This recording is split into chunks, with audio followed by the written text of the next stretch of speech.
A Sport City, a Matrix, por invitarme a estar hoy aquí con ustedes.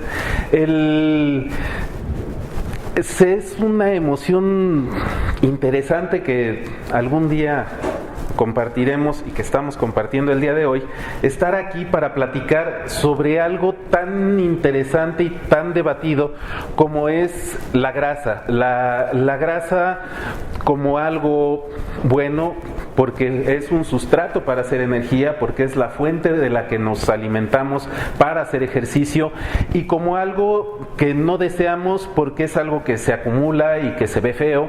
Y entonces, ¿qué podemos decir acerca de la grasa? ¿Qué podemos decir acerca de la grasa en el ejercicio?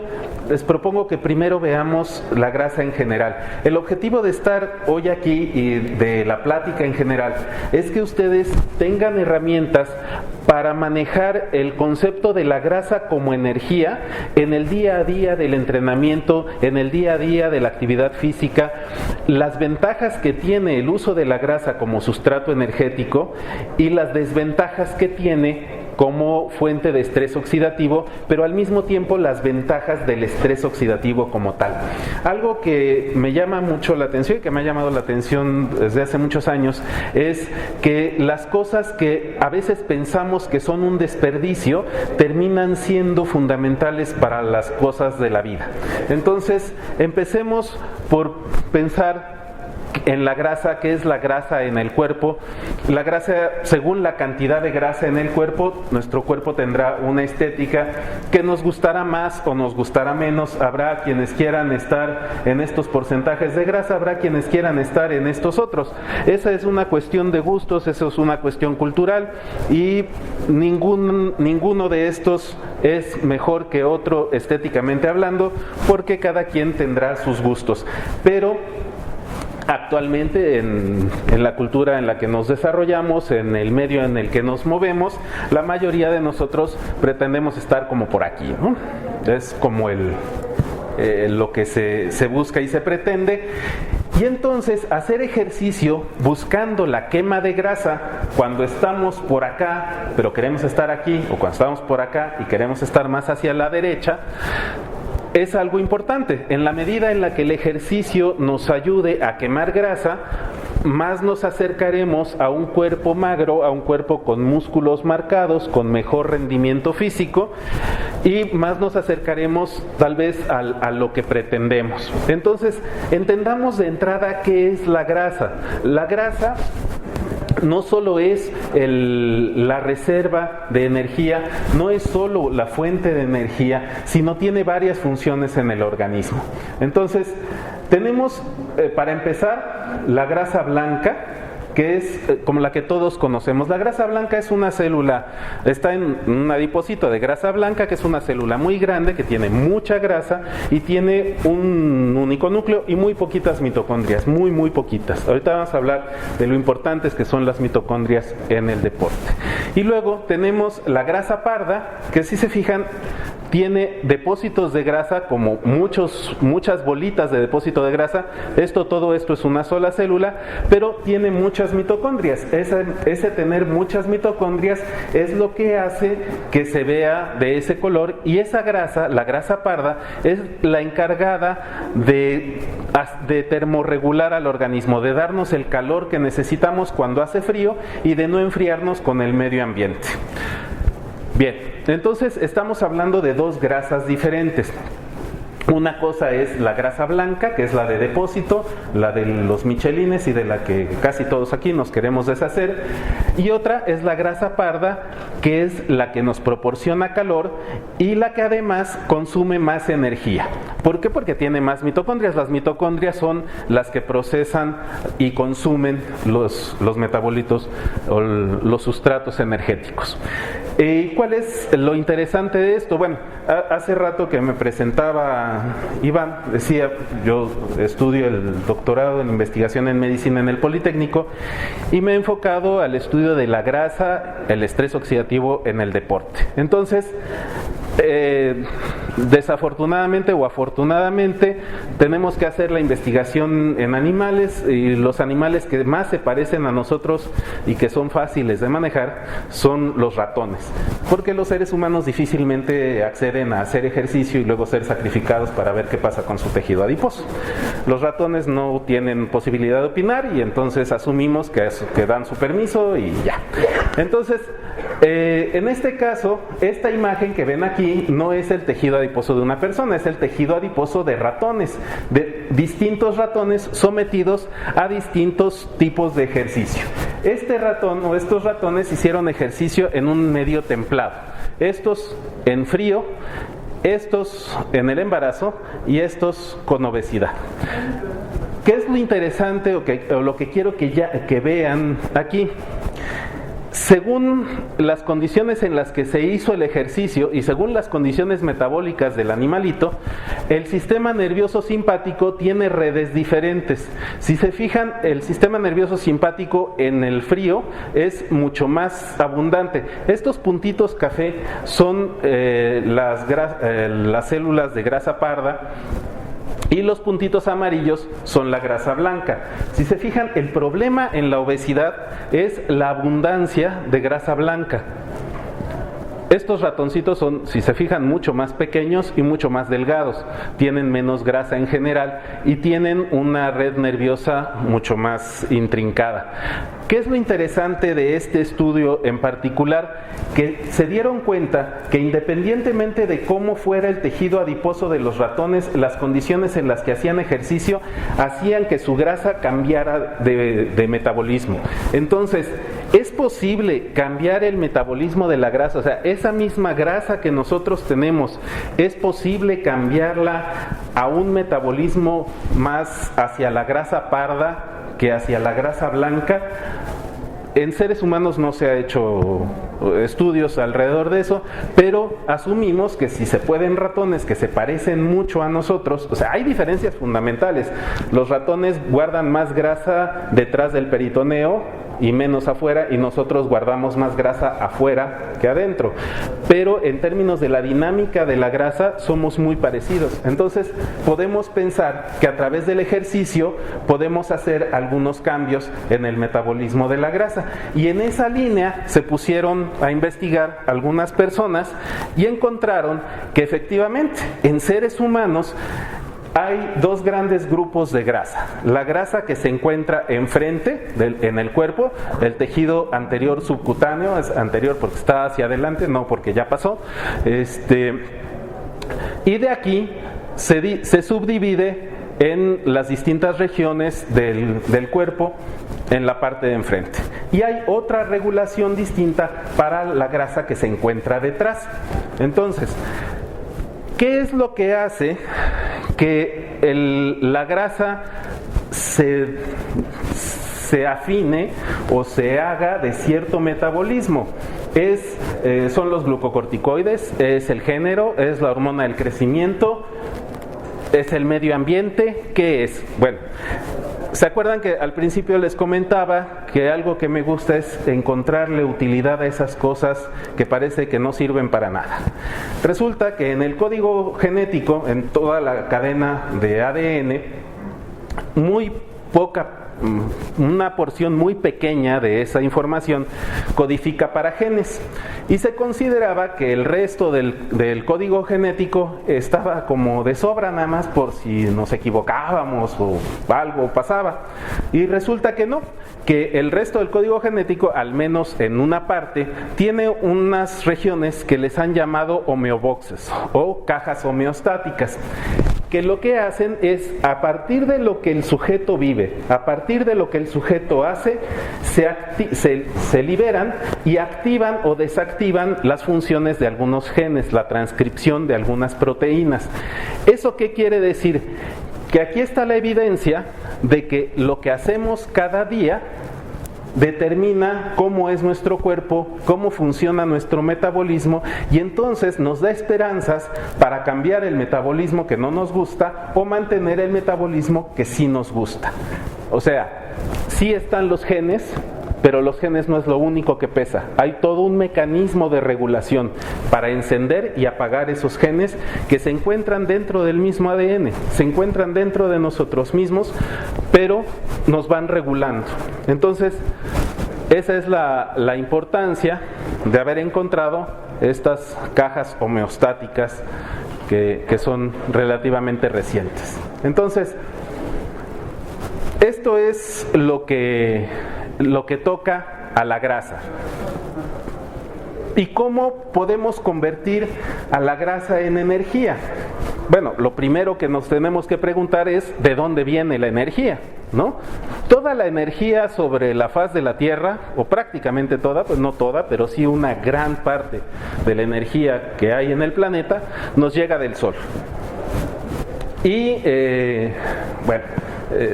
si nosotros nos preguntamos ¿de dónde se construye este árbol? ¿Cuál es la materia que constituye la base material de este árbol o del pastito o de los árboles que están acá atrás? La respuesta, si recordamos, es la luz del sol, que a través de la fotosíntesis, utilizando el dióxido de carbono que se encuentra en el aire y el agua que le llega, va a construir la materia de la que está hecho. Entonces, las cosas que hacen fotosíntesis, las plantas, todo eso, viene finalmente de la interacción de la luz con el dióxido de carbono y el agua. Ahorita la plática que sigue es sobre nutrición. Promete estar muy buena, yo les recomiendo mucho que se queden. Pero bueno, a partir de la luz, el dióxido de carbono y el agua, obtenemos todos estos productos, ¿no? O sea, todos los carbohidratos, las semillas, todos los productos de origen vegetal vienen finalmente de la luz, el dióxido de carbono y el agua. Y los alimentos de origen animal también vienen de la luz, el dióxido de carbono y el agua, porque los animales que se alimentan, los herbívoros, se alimentan de las plantas que finalmente obtuvieron o procesaron, convirtieron en masa todo esto. ¿Cuál es la importancia de tener claro que toda la energía vino de aquí?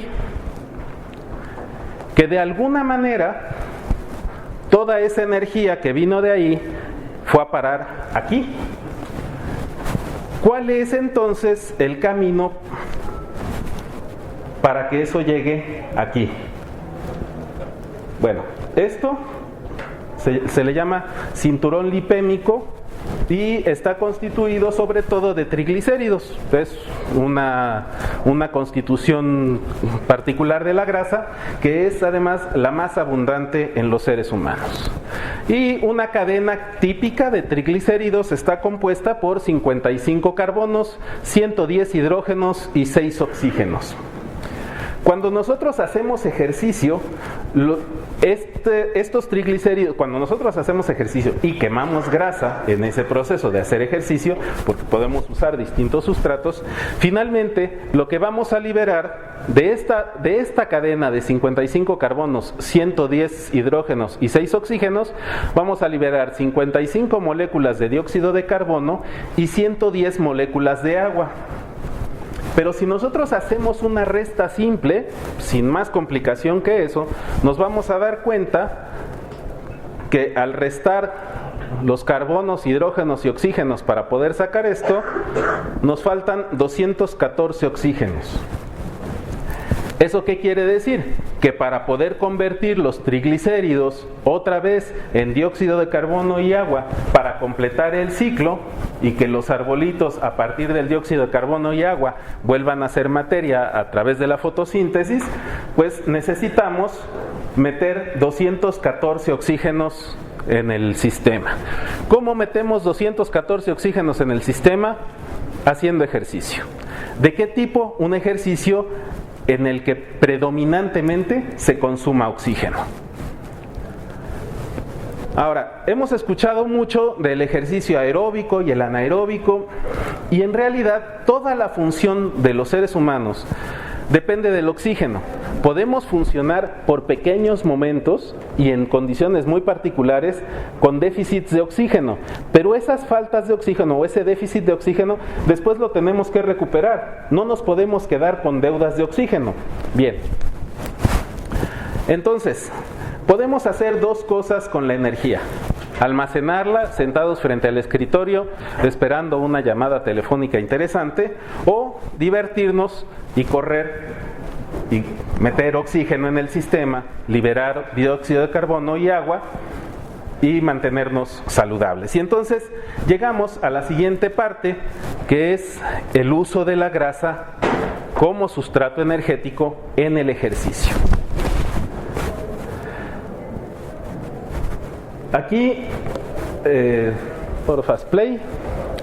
Este es un video que la idea de presentar este video hecho en la Universidad de Harvard, yo no tengo conocimientos para programar esas cosas, es cómo funciona la mitocondria, qué es lo que sucede en el interior de la mitocondria. La mitocondria es la encargada de hacer que el oxígeno y los sustratos energéticos, sean carbohidratos o grasas, se conviertan en energía, se conviertan en ATP, que es el que finalmente nos va a ayudar a hacer el proceso. Entonces, aquí vemos cómo son los canales. Estamos ya aquí dentro de una mitocondria. Estas son las proteínas que están dentro de ella, y estas cosas son las que conforman el ATP. El ATP es la base la base energética que necesitamos. ¿Cómo se produce el ATP? A través, primero, de ADP, o sea, una molécula con dos fosfatos que entran en estas máquinas moleculares, que le van a unir un tercer fosfato y le van a poder dar la energía. Para que esto suceda, se requiere el oxígeno. Para que esto pase en la mitocondria, es indispensable el oxígeno. No hay otra manera de conseguirlo. Aparte, la célula tiene otras formas mucho menos eficientes. Pero entonces, las mitocondrias finalmente son las máquinas que producen y que nos ayudan a consumir los sustratos energéticos, convertirlos en dióxido de carbono, agua y energía. Finalmente, estamos funcionando con la misma energía del Sol. O sea, digamos que somos de energía solar, pero pasamos varios procesos para poder liberar la energía solar. Bien. ¿Cuál es la importancia de las mitocondrias? Para poder quemar grasa, para poder producir energía, sea a través de la grasa o sea a través de los carbohidratos, por cualquier método que nosotros queramos, necesitamos de las mitocondrias. Y las mitocondrias son parte fundamental de todas las células, bueno, menos de los eritrocitos, pero de una gran cantidad de células en el organismo. Sobre todo, nos enfocamos en las que están en el músculo, porque son las que utilizamos en el entrenamiento, porque son las que utilizamos cuando hacemos ejercicio. Si nosotros ganamos masa muscular, también ganaremos mitocondrias, porque al ser más grandes los músculos, habrá más mitocondrias. Si hay más mitocondrias, hay más producción de energía. Si hay más producción de energía, hay mayor consumo de nutrientes, y entonces la tasa metabólica, o sea, la cantidad de energía que necesitamos para vivir, será mayor. Pero no solo se trata de tener músculos más grandes, sino también de que esos músculos sean, en términos de mitocondria o de consumo de energía, sean más densos. Entonces, ciertos tipos de ejercicio promueven la generación de mitocondrias. Eso quiere decir que según el tipo de entrenamiento, según el programa metodológico de entrenamiento que nosotros pongamos o que nosotros hagamos, promoveremos más o menos la densidad de mitocondrias, y por lo tanto, teniendo la misma masa muscular, podremos tener distintas tasas metabólicas. El ejercicio regula la forma en la que las mitocondrias se reproducen. Resulta que las mitocondrias se generan y luego se unen a otras mitocondrias para hacer mitocondrias más largas, y las porciones de la mitocondria que ya se descomponen o que tienen alguna falla se cortan de la misma mitocondria o de la misma matriz mitocondrial y son devoradas por el mismo cuerpo. Estos procesos están regulados por los homeoboxes de los que hablábamos al principio.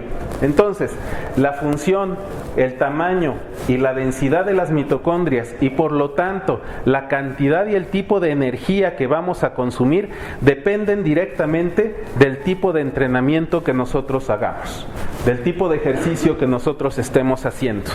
Pero para que las mitocondrias funcionen, necesitamos meter oxígeno. Y para que el oxígeno llegue a las mitocondrias, va pasando desde el medio atmosférico al aire húmedo, luego entra en los pulmones, pasa a la sangre, de la sangre pasa a los capilares, de los capilares pasa al citoplasma, que es el líquido con el que están hechas las células, y de ahí pasa a la mitocondria. De tal manera que si nosotros inhalamos, la fracción inspirada de oxígeno, que es del 21%, llega a la mitocondria con mucha menor presión que la que se encuentra en el medio ambiente. Pero la presión con la que entra el oxígeno al sistema depende de la fuerza con la que estamos inhalando. Si nosotros inhalamos suavemente, entonces la presión parcial de oxígeno que finalmente llegará será menos que si nosotros inhalamos fuerte. Entonces, ¿qué tipo de ejercicio o qué tipo de entrenamiento puede hacer que llegue más oxígeno al tejido? Aquellos en los que nos obligamos a inspirar fuerte, rápido y profundo.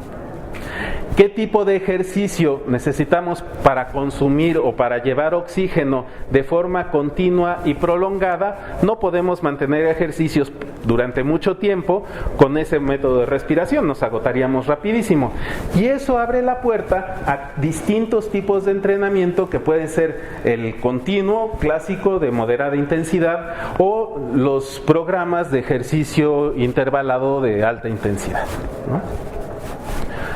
Entonces, cada tipo de ejercicio tendrá una función distinta, pero no es importante solamente el tipo de ejercicio. O sea, sí, el tipo de ejercicio es fundamental, no hay vuelta con eso, pero no es solo el tipo de ejercicio, también es en qué organismo está entrando ese oxígeno, qué está haciendo en ese cuerpo, y ese cuerpo qué historia tiene de entrenamiento. No consume la misma grasa, no tiene la misma capacidad de quemar grasa alguien que está entrenado que alguien que no está entrenado. Entonces,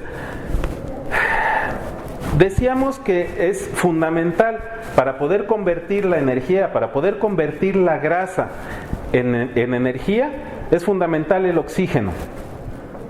El oxígeno convierte los carbohidratos, también los convierte en dióxido de carbono y agua. La grasa la convierte en dióxido de carbono y agua. Pero hay un mecanismo de regulación en donde, digamos que el primer sustrato que vamos a utilizar en términos generales para movernos, para estar aquí atentos y no dormir, para hacer las cosas cotidianas de la vida, en donde requerimos muy poca intensidad, en donde le exigimos al cuerpo muy poco, la mayor cantidad de energía o de sustrato puesto para hacer eso van a ser los carbohidratos, que es una forma de liberar energía, en donde el hígado continuamente está soltando glucosa en el sistema, y esa glucosa se quema sin mayor problema. De la vía de la glucosa, al final de la cadena del ciclo de Krebs, si el ciclo de Krebs se atora, la glucosa libera piruvato, ¿no? Entonces, ese piruvato va a inhibir, cuando se acumula el piruvato, entonces es una señal para que entre la grasa. Entra la grasa al sistema. Entonces, el primer sistema energético son los carbohidratos. Cuando los carbohidratos son insuficientes, entonces entra la grasa. Todo el tiempo se consumen carbohidratos y grasa. De lo que estoy hablando es como de lo que predomina en el sistema, no de un hecho a rajatabla, ¿no? Entonces, se va consumiendo la grasa, y en la medida en la que la grasa se consume y sigue el consumo de glucosa, pero la glucosa ya no entra en la cadena oxidativa, ya no entra al ciclo de Krebs, porque el ciclo de Krebs está ocupado por la grasa, pero el cuerpo sigue necesitando, sigue exigiendo energía. Entonces la glucosa agarra la vía anaeróbica y empieza a producir lactato. A mayores producciones de lactato, se estanca el sistema, deja de producir todo y produce hidrogeniones y empiezan los dolores y otras cosas. Pero el lactato también es una fuente de energía muy importante para el sistema. El corazón y el hígado viven o pueden funcionar con lactato. ¿Qué es lo que sacamos de esta clase de química que a lo mejor no viene mucho al caso? Es que cuando nosotros empezamos a producir más lactato, la quema de grasa disminuye. Entonces, ¿qué intensidades de ejercicio son las más recomendables para quemar grasa? Bueno, depende de a quién le pregunten.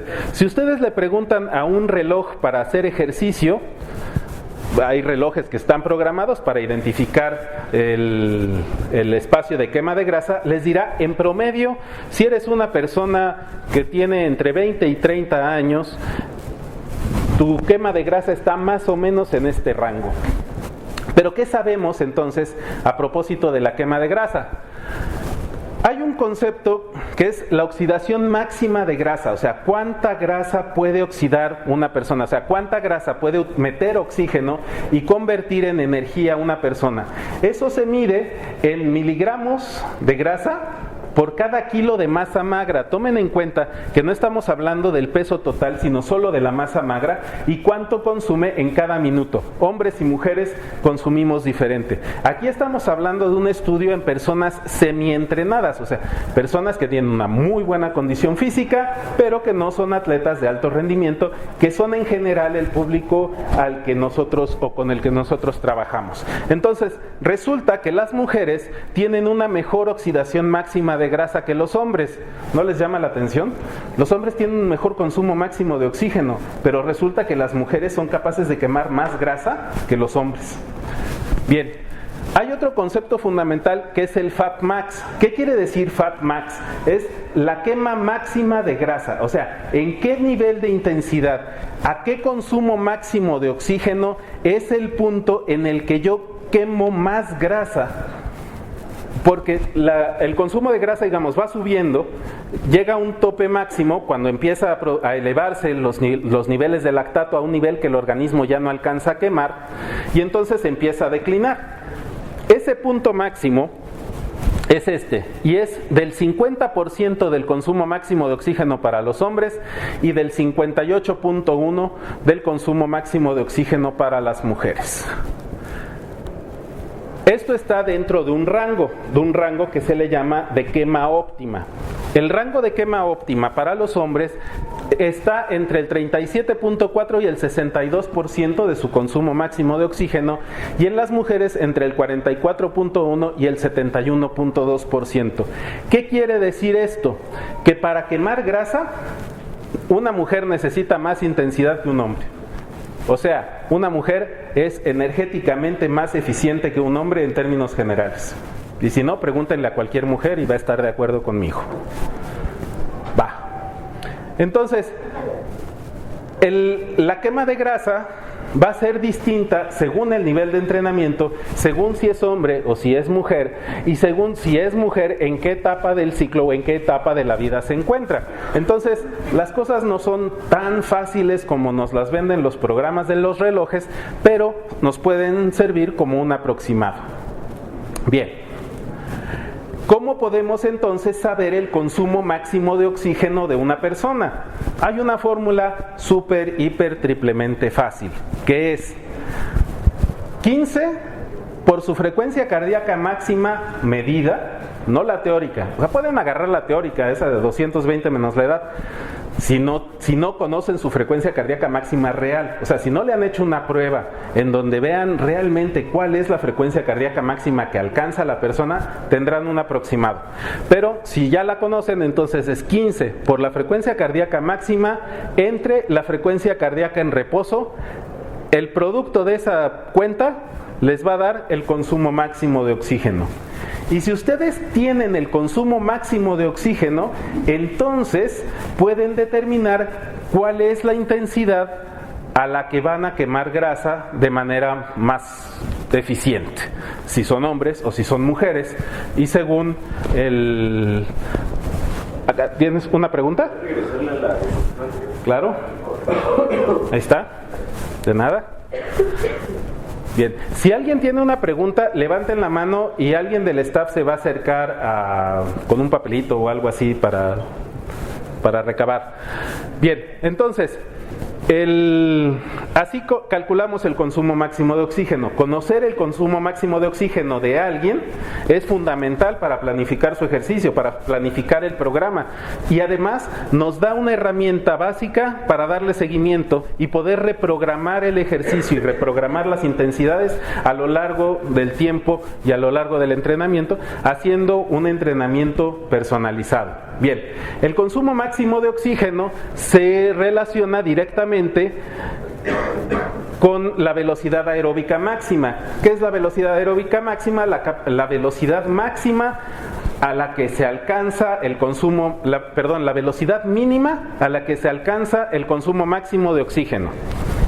Y como están íntimamente relacionados, aquí podemos conocer la velocidad aeróbica la velocidad aeróbica máxima en función al consumo máximo de oxígeno. Entonces, según qué consumo máximo de oxígeno, por ejemplo, alguien de 50 de consumo máximo de oxígeno tendrá 13 de velocidad aeróbica máxima, según las cuentas del American College. Y este año salió un artículo en donde se propone una relación directa entre el consumo entre la velocidad aeróbica máxima y el estado estable de lactato. El estado estable de lactato es la capacidad máxima de proceso de lactato que tenemos, y por lo tanto es el máximo nivel en el que nosotros vamos a estar quemando grasa de forma óptima. Entonces, pues igual, solo es cuestión de seguir la gráfica. Entonces, si tenemos una velocidad aeróbica máxima de 13, decíamos, entonces su estado estable de lactato estará más o menos por allí, ¿va? Alrededor de 11. Pero resulta que después de todos estos años, este mismo año, en el 2016, la mejor manera, la forma más estable, más sencilla de conocer el estado estable de lactato sigue siendo la escala del esfuerzo de Borg, que va del 6 al 20, y el estado estable de lactato pertenece al número 13. Esto a lo mejor puede ser una mala noticia, porque ¿para qué tantos cálculos del American College y para qué tantas matemáticas? Si con que yo sepa que 13, hasta ahí, ¿no? O sea, viernes 13, ahí se quedó el estado máximo, el estado estable de lactato. Bueno, esto funciona si y solo si el atleta se conoce, ha hecho ejercicio durante muchos años y conoce muy bien su cuerpo y sabe exactamente cuánto es 20, o sea, cuánto es lo máximo que puede dar. Alguien que no sabe cuál es su capacidad máxima es alguien que es incapaz de decir cuándo llega a 13, porque no sabe cuándo va a estar en 20, ¿no? Bien. Entonces, esa es la energía como grasa. ¿De dónde viene el estrés oxidativo? Decíamos que la grasa se convierte a través del oxígeno en dióxido de carbono y agua, ¿sí?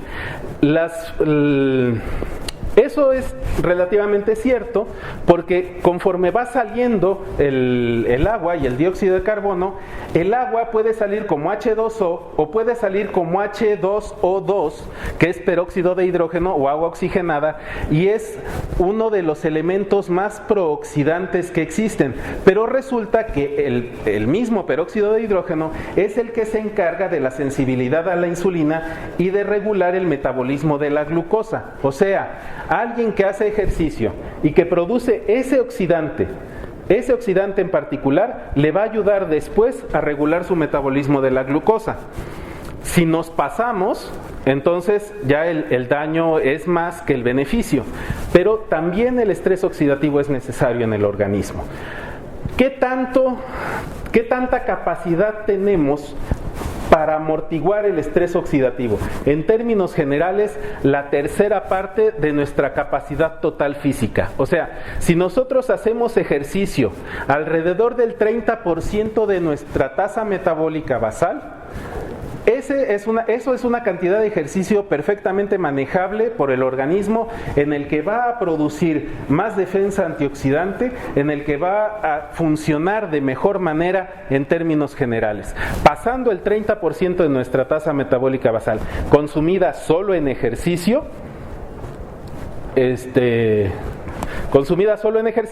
entonces el estrés oxidativo va a empezar a ser nocivo y entonces sí podríamos necesitar suplementos alimenticios. Ahora, otra diferencia muy importante entre hombres y mujeres es que las mujeres tienen mayor estabilidad enzimática para amortiguar el estrés oxidativo y los hombres tienen menos capacidad enzimática. O sea, los hombres dependen más de los suplementos antioxidantes que las mujeres. En conclusión, qué lástima que no nací mujer, pero bueno, eso es, esencialmente, esa es la idea del día de hoy, de venir a hablarles sobre el consumo de la grasa como sustrato energético para el ejercicio y su repercusión en el estrés oxidativo, y entonces hasta dónde podemos llegar haciendo ejercicio de forma saludable o haciendo ejercicio sin necesidad de otros suplementos que nos protejan.